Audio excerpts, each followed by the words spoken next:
Horror कहानियां थी। काला जादू। अपने बेटे रिशु के माथे से टपकते हुए पसीने को देखकर सविता की हालत खराब हो गई। ऐसा आज पहली बार नहीं हुआ जब रिशु नींद से घबराकर जागा है। हाय मेरा बच्चा, न जाने किसकी नजर लग गई है तुझे। जब से मेरे बच्चे ने 10वीं के एग्जाम में स्कूल टॉप किया है तब से रोज बुरे बुरे सपने आने लगे हैं। हाँ माँ, मैंने आज फिर से एक काले साए को देखा। वो यहीं मेरी आंखों के सामने खड़ा था। माँ मुझे बचा लो माँ। वो मुझसे कह रहा था कि मुझसे बदला लेगा। माँ कहीं ये प्रशांत। चुप कर, कैसी बात कर रहा है?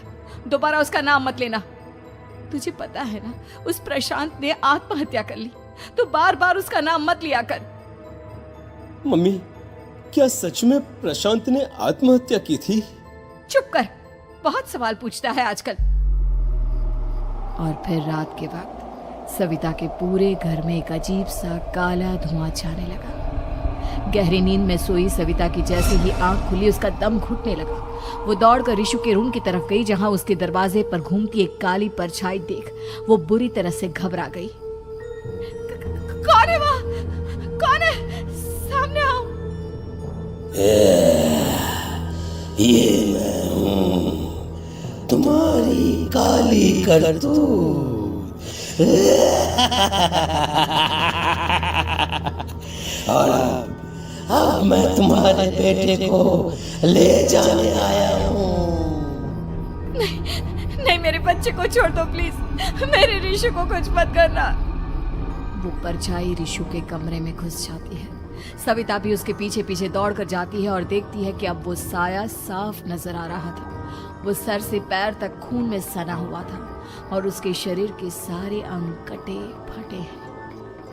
क्या चाहिए तुम्हें? तुम जो बोलोगे मैं करूंगी, लेकिन मेरे रिशु को छोड़ दो। उस परछाई ने रिशु को गर्दन से पकड़कर दीवार के सहारे हवा में उछाल दिया। रिशु जोर जोर से चिल्लाने लगा। माँ बचाओ मुझे, बचा लो माँ, ये मुझे मार डालेगा। माँ मुझे बचा लो माँ। नहीं ऐसा मत करो, मुझे मार दो लेकिन मेरे बच्चे को छोड़ दो। मैं तुम्हारे आगे हाथ जोड़ती हूँ। वो परछाई रिशु को जमीन पर गिरा देती है और अचानक वहां से गायब हो जाती है। रिशु, मेरा बच्चा, तू ठीक तो है ना? कुछ बोल बेटा, क्या हुआ है तुझे? मैं ठीक हूँ माँ। क्या हुआ था यहाँ पर? कुछ नहीं बेटा, कुछ नहीं। तू परेशान मत हो। हम कल ही गांव के बाहर जो तांत्रिक महाराज रहते हैं उनके पास चलेंगे। ठीक है माँ, हम जल्द ही उनके पास चलेंगे। मुझे बहुत डर लग रहा है माँ। ये बार बार मुझे डरावने सपने आना, ये सब हमारे साथ क्यों हो रहा है माँ? अगले दिन सविता अपने बेटे रिशु को लेकर गांव के बाहर तांत्रिक के पास जाती है। जिस जगह पर तांत्रिक रहा करता था वो जगह बहुत डरावनी थी। चारों तरफ कंकाल और खूब भूतियां नजर आ रही थी। गांव से दूर वीराने में उस जगह पर जोर से आंधी चल रही थी। रिशु ने डर कर अपनी माँ का हाथ पकड़ लिया। माँ मुझे बहुत डर लग रहा है। ये कैसी जगह है? देख बेटा, हमारे साथ जो कुछ भी हो रहा है उसका इलाज सिर्फ और सिर्फ ये तांत्रिक महाराज ही बता सकते हैं। अब यही है जो हमें प्रॉब्लम से बाहर निकाल सकते हैं। जैसे ही सविता और रिशु तांत्रिक की झोपड़ी के अंदर पहुंचे, वहां का नजारा देखकर उनकी आंखें फटी की फटी रह गई। तांत्रिक की झोपड़ी के अंदर कई सारे लोग अपनी गर्दन घुमा घुमा कर जोर जोर से चीख रहे थे। कौन हो तुम और यहाँ क्यों आई हो? महाराज, मेरे बेटे को कुछ दिनों से एक डरावनी काली परछाई नजर आती है और कल रात उसने मेरे बेटे पर हमला भी कर दिया।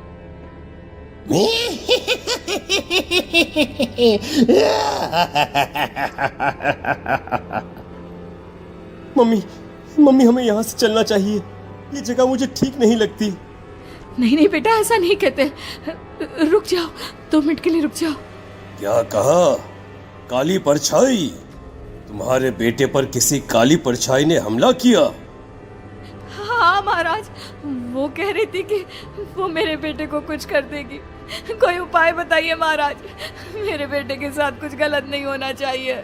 तुमने किसी दूसरे के साथ गलत किया है तो तुम्हारे साथ भी गलत होकर ही रहेगा। तुमने किसी की जान ली है, किसी को मार डाला है तुमने। नहीं महाराज, मैंने ऐसा कुछ नहीं किया। मैंने किसी की जान नहीं ली। मुझे कोई उपाय बताइए। लगता है तुम इतनी आसानी से नहीं मानोगी। मैं तुम्हें अभी उस काली परछाई से मिलवा देता हूँ और वही सारा सच तुम्हारे सामने लेकर आएगा। सविता और ऋषु ने डर के मारे अपनी आंखें बंद कर ली। तभी अचानक तांत्रिक की झोपड़ी में अजीबोगरीब आवाजें गूंजने लगी। सविता और ऋषु बुरी तरह से कांप रहे थे। आंखें खोलो और अपने सामने देखो। क्या यही है वो जिससे तुम कल रात को मिली थी? बताओ मुझे। हाँ, इसने कल रात मेरे बेटे के ऊपर हमला किया था। ये उसी लड़के की भटकती हुई आत्मा है जिसे कुछ दिन पहले तुमने मार डाला था। मम्मी ये महाराज क्या कह रहे हैं? क्या सच में आपने किसी की जान ली है, किसी को मार डाला है? अगर हाँ तो बताइए ना मम्मी, किसको मारा है आपने? किसको? तुम्हारी माँ इतनी आसानी से सच नहीं बताएगी बेटा। इसने एक बच्चे की जान ली है। कहीं उसका नाम प्रशांत तो नहीं महाराज? वो मेरा दोस्त है, मेरा मतलब मेरा पड़ोसी है। सही पहचाना। देखा सविता, तुम्हारा खुद का बेटा भी जानता है कि तुमने किसी के प्राणों की बलि चढ़ा दी और इसीलिए अब उसकी बुरी आत्मा तुम्हारे घर में भटकती है। मुझे माफ कर दीजिए महाराज, मुझसे बहुत बड़ी गलती हो गई। प्रशांत हमारे पड़ोसी का बेटा था। हर बार उसके नंबर मेरे बेटे से ज्यादा आते थे और इसलिए मैंने उसके कमरे के बाहर काला जादू किया था, पर मुझे नहीं पता था कि वो मर जाएगा। तुम्हारे उसी काले जादू वाली गुड़िया के अंदर एक बुरी आत्मा थी जिसने उस बच्चे के दिमाग पर बुरा असर कर दिया और उसी की वजह से उस लड़के ने अपनी बालकनी से कूदकर आत्महत्या कर ली। इसकी वजह सिर्फ और सिर्फ तुम हो, तुम। नहीं महाराज, जो कुछ भी हुआ मुझे नहीं पता था कि प्रशांत अपनी जान दे देगा। प्रशांत की आत्मा इस वक्त तुम्हारे सामने खड़ी है, हमसे बात करना चाहती है। बोलो क्या कहना चाहते हो? मैं जीना चाहता था, बड़ा होकर कुछ बनना चाहता था। आपके बेटे से मुझे कोई परेशानी नहीं थी। अरे वो तो मेरा अच्छा दोस्त था। मुझे माफ कर दो बेटा, मुझसे बहुत बड़ी गलती हो गई, मुझे माफ कर दो। माफ करने से मुझे वापस जिंदगी नहीं मिल जाएगी। मेरे माँ बाप आज भी मेरे लिए रोते हैं। आपने मेरे साथ बहुत गलत किया है, बहुत गलत। और तभी अचानक प्रशांत की आत्मा वहां से गायब हो जाती है। सविता जोर जोर से रोने लगती है। सुन लिया तुमने? ये तुम्हारे अपने ही किए हुए पाप हैं जो इस तरह से तुम्हारे सामने आ रहे हैं। माँ, ये आपने अच्छा नहीं किया। सिर्फ 10th बोर्ड के एग्जाम में मैं टॉप कर पाऊं, इसलिए आपने मेरे दोस्त के ऊपर काला जादू कर दिया। नहीं मम्मी, नहीं, अब हम कभी खुश नहीं रह पाएंगे, कभी नहीं। मेरे दोस्त की आत्मा को कभी शांति नहीं मिलेगी मम्मी, कभी नहीं। लेकिन मैंने जो कुछ भी किया सिर्फ तुम्हारे लिए किया। वो लड़का हमेशा फर्स्ट पोजीशन पर आ जाता था और इस वजह से हमेशा तुम्हारे मार्क्स कम पड़ते थे। मैंने तो सिर्फ उस पर एक छोटा सा काला जादू किया था बेटा। मुझे क्या पता था कि उसका ये नतीजा निकलेगा। जिस गुड़िया को तुमने उस लड़के के कमरे के दरवाजे पर लगाया था, दरअसल उसके अंदर एक बुरी आत्मा का प्रवेश हो गया था, जैसा कि अक्सर काला जादू करते समय हो जाता है। मुझे अपनी गलती का एहसास हो गया है। मैं प्रायश्चित करना चाहती हूँ। आप बताइए मैं क्या करूँ? प्रशांत के घर जाकर उस काली गुड़िया को वहां से निकालकर यहाँ लेकर आओ।